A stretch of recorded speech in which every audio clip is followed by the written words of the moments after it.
শিক্ষার্থীরা এইমাত্র পাওয়া প্রতিটি স্কুল কলেজে সকল শিক্ষার্থীদের হঠাৎ বিশেষ সতর্ক বার্তা। শিক্ষার্থীরা দেখো, দেশ জুড়ে আতঙ্ক ছড়াচ্ছে প্রাণঘাতী ভাইরাস।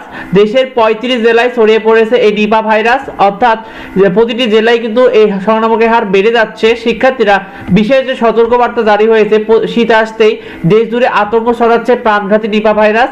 দেশের 35 জেলায় শনাক্ত হয়েছে এই ভাইরাসটি।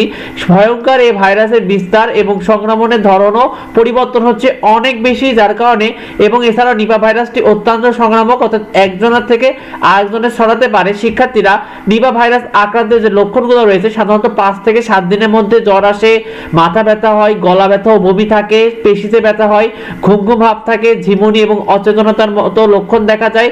রোগীর মস্তিষ্কে প্রদাহ এবং শ্বাসতন্ত্র, অর্থাৎ তোমাদের শ্বাসকষ্ট কিন্তু সমস্যা হতে পারে। মৃত্যু ঝুঁকি এই ভাইরাসে অনেক বেশি। শিক্ষার্থীরা, এই নিপা ভাইরাসটি কিভাবে ছড়ায়? মূলত দেখো, নিপা ভাইরাসের প্রধান বাহক হলো ফলখেকো বাদুড়, অর্থাৎ বাদুড়ের লালা বা প্রসাদ দিয়ে যে দূষিত হয় এবং সেটা খেজুরের কাঁচা রস থেকে, খেজুরের দূষিত কাঁচা রস খেলে সংক্রমিত হয়। এছাড়াও আদা খাওয়া ফল, বিশেষ করে কালো জাম, খেজুর, এছাড়াও আম, এই জাতীয় সরাসরি ফল খাওয়ার কারণে কিন্তু সংক্রমণ হতে পারে। টমেটো, পেয়ারা, বরই ইত্যাদি যাবতীয় ফল তোমরা না ধুয়ে খাওয়ার কারণে কিন্তু সংক্রমণ হওয়ার সম্ভাবনা থাকে। তো সেই সাথে নিপা ভাইরাসের কিছু সতর্কতা প্রতিরোধ রয়েছে, যেটা অবশ্যই স্বাস্থ্য দপ্তর থেকে জানানো হয়েছে। যেগুলো হলো, খেজুরের কাঁচা রস একেবারেই পান করা যাবে না। খেজুরের রস থেকে যে খেজুরের গুড় তৈরি হয়, এটা ব্যবহার করা উচিত। আর ফল মূল ভালোভাবে ধুয়ে খেতে হবে, বিশেষ করে টমেটো, পেয়ারা, বরই এই জাতীয় ফলগুলো ধুয়ে খেতে হবে। এবং গাছের নিচে পড়ে থাকা যে ফল বা কাটা ফলগুলো রয়েছে, এগুলো অবশ্যই খাওয়া যাবে না। আর স্বাস্থ্যবিধি মেনে কিন্তু এই চলতে হবে, এই বিষয়গুলো জানানো হয়েছে।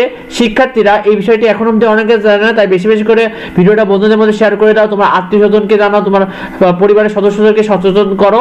শিক্ষার্থীরা, পরবর্তী আপডেটগুলো পেতে অবশ্যই আমাদের চ্যানেলটিকে সাবস্ক্রাইব করে রাখো এবং আমাদের চ্যানেলে তোমরা নিয়মিত শীট এবং সাজেশনগুলো পেয়ে যাবে, সেগুলো পেতে সাবস্ক্রাইব করে রেখো। দেখা হয় পরবর্তী ভিডিওতে, পরবর্তী আপডেট নিয়ে। ধন্যবাদ সবাইকে।